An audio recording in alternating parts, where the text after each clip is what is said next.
What's going on, boys? No Guides here. Welcome to another exclusive content, Elite Division gameplay from FIFA 23. And of course, before this video begins, this video contains footage from a product in development and it's not reflective of the final product. Things like gameplay, content, tuning, assets, and player ratings, as you can see in FIFA 23, may differ. So do understand that this is recorded on the beta, and most things that you see now will be changing. But this is what FIFA 23 will look like. And another disclaimer I need to add. All this footage is recorded in the Elite Division, but it's something I need to say, which is very important. I thought it was common sense, but some people don't understand. If I'm recording a tutorial, sometimes you might see me slide tackle for no reason, or hold the ball, or go backwards, or get a red card deliberately. Obviously, I'm trying to record a tutorial. I'm not playing serious. But unfortunately, some people, they don't understand that. I thought it was common sense, really, but I think people who don't really play the game that much, they don't really understand that. But of course, if you see me slide tackling in a 1v1 situation where I don't need to and trying to bring out a defender, I'm trying to show you what the new gameplay mechanics are. And if you do see me, for example, pause the game like I am doing over here, a lot of times I'm just testing things out. So you can see, for example, like now I'm either writing down notes or testing things out. And this is actually one formation I was looking at. It was the 4-3-2-1. I was having a heavy look at the 4-4-2. So basically what I would do normally as well is I would try different things out. So you can see in this game what I decided to do is, you can see I got my controls on. These are my custom controls, by the way. But the controls you see at the bottom of the screen, they're actually remapped to be the controls that you will use. But what I did is basically during the game is I would turn a lot of things on and off. So you can see, for example, like here in this game, I just wanted to test out the ball relative. I want to test out the player controls for player switching, you know, comparing classic and adaptive. And I thought, you know what, let's go through a game. So a couple of things I want to mention to you. The gameplay. Now, as I said, the gameplay is going to be different in FIFA 23. So what you're seeing right now, don't think of it like this is going to be the gameplay in the game, because it's probably not going to be. One thing I really liked this FIFA was I really liked the aspect that you could actually feel like, especially with partial team press. Now, you're going to see that in a second. That's a very, very nice goal from my opponent. The guy was a very, very good player, by the way. It was kind of a back and forward game as well. So it'll be interesting for you to watch. But that two blue things that you're seeing on the screen is called partial team press. Now, you may notice, or may or may not notice, but there's a new command in FIFA 23. And if you double tap the R1 button, two of the players that you have, defenders, will go and mark two opposing attacking passing lanes or runners. So you're going to see me use this now and then during a gameplay. But one thing to note is my teammate contain button here is circle. So whenever you see me pressing circle, just think of it defensively as me pressing teammate contain. One thing I did like about this game, and one thing I did like in some ways, is that it was quite easy for you to get penalized if you didn't make the pass the right way. It's something that I discovered. I mean, it was quite difficult, but it's like one of the earlier games. So well, maybe not the earlier games, but this is one of the ones before I kind of got hang of the game. One thing I noticed that left stick dribbling was quite difficult, as I said, when you get used to it. As I said, the learning curve is going to take some time. So when you go into a game, don't expect it. And this is the new the corner kick and the free kicks. As you can see, inside the foot curled.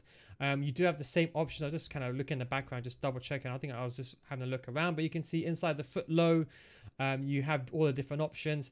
I normally pass my corners, but in fact, what I did is in another footage, I actually tried all the different corner kicks out, and I ended up going for a finesse shot. Now, one thing I wanted to say is you can still score a regular finesse shot. You don't have to use the power shot feature. People ask me, oh, do you have to use the power shot feature?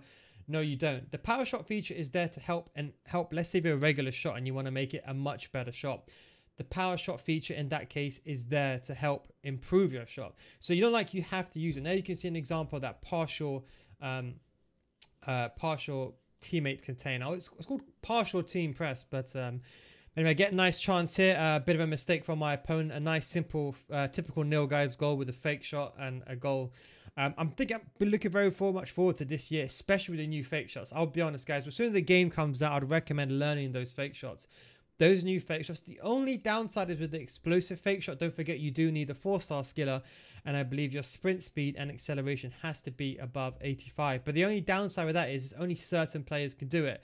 So players like Mbappe, it's fine, but you're gonna have players like Ben Yedder won't be able to do it, and we end up trying to use another fake shot there. But left stick dribbling. So in this gameplay, you're going to see me not be the best with left stick dribbling.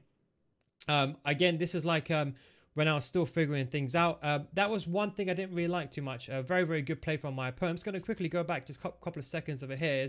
I thought I was being aggressive enough, and I thought maybe a bit too aggressive. I made a mistake. But this is the way that I play. For those that know me, of course, when I record a tutorial, I kind of sit back so you can kind of understand why I'm doing, why am I not being aggressive. But when I'm playing normally, I'm a bit more aggressive. So that's what people always ask. When they see me playing on stream, they're like, okay, no, you run out with your center backs all the time. But when you record a tutorial, you're a bit more, I would say static and sometimes a bit more progressive and not, I would say, not as fluid or not as dynamic as you should be when you're pressing. It's because what it is, a lot of the times I'm recording a tutorial, the biggest mistake people make is they run out with their centre backs. And if I record a tutorial like many other people do and I run out with my centre backs, someone who doesn't understand the game that well will think, okay, that's the right way of playing. And then I run out with the centre backs. Now, running out with your centre backs, there's nothing wrong with it. Bad defending from my opponent there as well. There's nothing wrong with running out with your centre backs, by the way. I do it all the time. I don't mind conceding 4 goals if I run out my centre back. That's the way that I play. If I lose, yeah, but sorry, what was I saying? If I lose a game that way, I don't really mind too much. But I would say when you are learning FIFA, you have to kind of learn the basics first, and that is why I think I do a pretty good job at giving tutorials out, because people, they understand, okay, fine, you become static, you stay a bit more balanced first, you learn how defensive AI works, and then you can become offensive. Now, as I said, for example, as you can see in so many situations, that is another example of the partial team press. So you see when I activated it, kind of both the players or both the passing lanes got marked. And you could tell that using it is by when you do it, you double tap the R1 button. When you use it, there's blue markers, blue cursed above the player's head. So you won't be able to get this confused with a teammate contain. So you just split the player lock. I did find the player lock to be pretty effective this year. There's 2 things that I found to be very effective this year, in my opinion. That is player luck, and also that's the jog up, open up fake shot. You can see me kind of forcing it there as well. And then you can see like here, this is the corner system. Again, I passed most of my corners. I was just kind of trying to play the way that I play normally. Not worry too much about trying to get things perfectly. You can see I'm trying long shots. For those of you who don't know, I don't score outside the box. It's just not part of my play style. But you can see I'm trying to do that a bit more. And that's what I say. When you get the game, just force things that you're not sure of. Like, for example, like I'm sure all of you guys know, when I play FIFA, for me, I just don't like shooting outside the box. It's just part of my play style. I don't like skill moves either. But you can see, for example, in these situations, I force it. And this is a good left stick dribbling example over here. When you get the ball, you can see like it's a bit more slower, but you kind of have to force the movements, and you can see I was trying to get used to trying to create a gap. And that's one thing you're going to struggle with. If you see a passing lane, to create that passing lane, it can be sometimes a bit difficult. We get a good chance here with Mbappe, and I was trying to do that and use skill move, but it didn't really work that well. I did see some nerfs as well to the ball rolls. I didn't find them to be as effective as they were, and that was, of course, another scoop fake shot, one of the specialties. Scoops, I think, are very, very effective as well in this FIFA. They are quite good, and I think, although the gameplay may appear a bit slower, don't forget, because obviously you're watching it, don't forget when you watch the gameplay, naturally the gameplay feels a bit slower. The biggest difference, I would say, between this year and last year would be new generation. I think this is going to be the biggest jump, and something I wanted to speak about, because with new gen, there's so many different things that you get into the game. In fact, what I'm going to do in the background here, I'm going to bring up some of the gameplay pitch notes in the background, so you can have a bit of a walkthrough. So things like, the machine learning, that's only on new gen. Okay, technical dribbling, that's left stick dribbling. Now left stick dribbling, guys, and just remind you again, it's not live, but this is I'll record it after. But left stick dribbling, it's only the new technical dribbling, which is the new left stick dribbling type. It's only on new gen. So on old gen, it's going to be how it was in FIFA 22, the old left stick dribbling. So it's going to be very hard. Like previously, you could go from FIFA 22, new gen and old gen, and switch between them and not have a problem. Okay, yes, there'll be animations, there'll be a bit different. There'll be the fact of the defensive line going backwards with a through ball. And then you'll have, for example, also the defensive line just sitting very, very deep. And that was very, very good goalkeeper movement from my opponent. I'm actually a big fan of goalkeeper movement, but that was very, very nice. He kind of took me out there. So this is the half time. As you can see over here, you can see the stats as usual. I don't really pay too much attention to stats because I think, in real life it's a bit different compared to a game. If you're like me, you only have a couple of shots on target. I mean, of course, this game I was forcing a lot of shots, but you only have a couple of shots on target, really.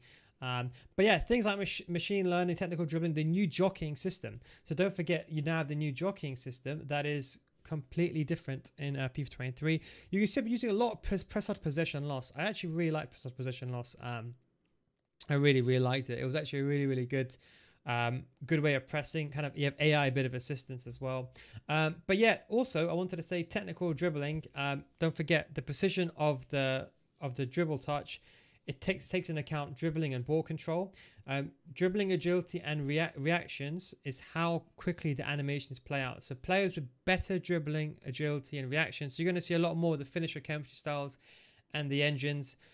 Dribbling and ball control is how close or how far the ball can stay to the dribbler. So the better dribbling and ball control you have, closer the ball will stay towards you.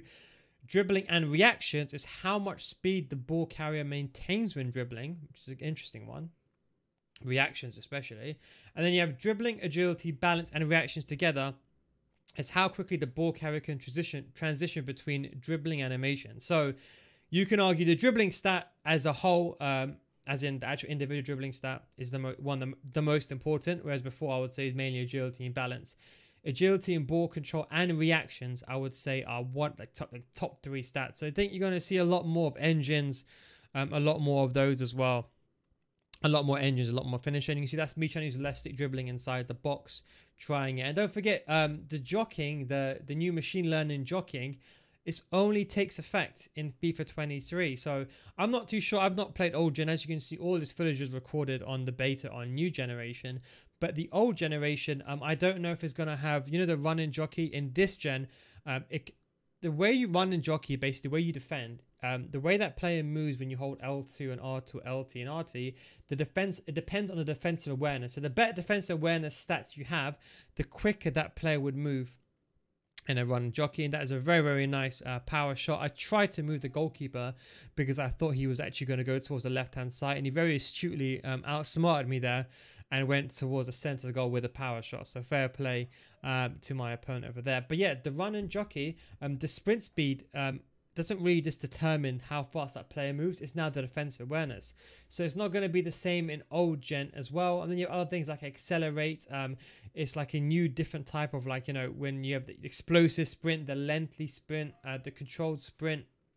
All those different types of sprint types are only going to be a new generation as well. And then you have composed ball striking, and that's kind of like, I would say when you're kind of doing a first touch or a first time power shot or first time shot in general, is going to take that lot into account. So the difference between new gen and old gen has a lot of differences. And I wanted to mention that while I had this gameplay in the background. So it's going to be interesting. What I'll do when a game comes out is I'll play it both on new gen and old gen, and I'll show the differences. But I want you to bear this in mind. So if you're normally the kind of person that plays on both new gen and old gen, bear in mind now it's going to be completely different. I did prefer old gen last year, personally speaking, compared to new gen, because of the drop back features and everything like that. And then you can see a rare addition of me doing the L1 triangles as well, which I don't really use my normal gameplay.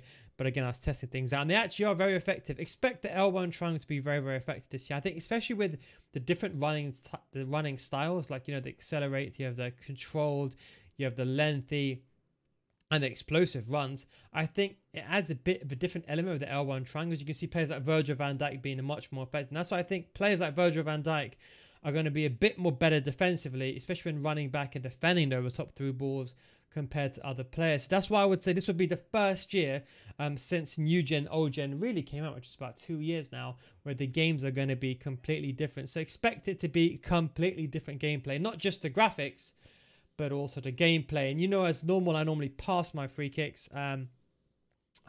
So that's why I went for a pass here. Did a simple shot there, and that was very, very nice. I kind of overplayed it, and I ended up going for the shot, and I ended up getting away with it in the end. But yeah, of course, I overplayed it there. I should have probably not done that fake shot. I was trying to do that, a new skill move, but sometimes you do forget about the controls as well. And as you can see, very, very nice L1 trigger from my opponent. Me not paying attention. And he got away. And see the power shot? You see how it took him a bit too long to do it, and he probably did it at the wrong situation. That's something to note. If you delay the power shot a bit too late, as I mentioned to you, especially when you don't have time and space and there's players in your proximity, it's not going to work out. So only use the power shot, for example, when you're far away from goal, or when you have that chance of getting that ball into the back of the net. I think it's you. Virgil van Dijk I found to be very, very effective. But again, don't forget player ratings, how Virgil van Dijk, how effective it is. It might change in FIFA 23 when a gameplay gets released. But I just wanted to mention that the main thing I wanted to mention in this video was old gen and new gen, the differences between them. So take into account, I would say, you know what, my best advice, very, very nice play for my opponent. Very, very nice goal. I thought the goalkeeper would dive there. He didn't. I don't think the goalkeeper should dive there anyway because you move the goalkeeper. But I would like to, if you let the goalkeeper, if you move him and you let him stand, get his composure or get his position, let him stand straight and then dive. I think that would be an interesting feature as well. But yeah, so new gen, old gen. What I'd recommend is for those of you that would probably want to play both, I would recommend getting the Ultimate Edition. If you haven't pre-ordered already, that's I was trying to do a new skill move there and a very, very nice goalkeeper movement. I would recommend getting the Ultimate Edition. That way you can get both the old gen and the new gen version. And that way you have the best of both worlds. I think if you just get the standard edition, if I'm not mistaken, you just get the new gen version, or sorry, the version for the game that you bought it on. So I think if you bought it on PS5, you get the PS5 version.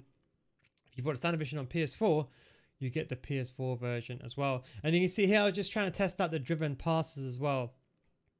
And I think it's going to be interesting, as I said, this year.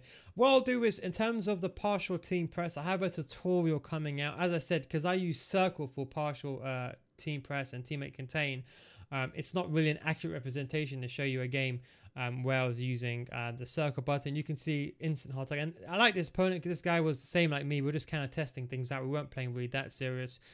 Both my opponent and I, or at least I don't think he was, because he's just trying things out as well. And that's what it is. So when you play the game, don't worry too much about getting the wins. People put too much emphasis on getting the wins. Go into rivals and have fun. When it comes to foot champs, I understand it's a bit different.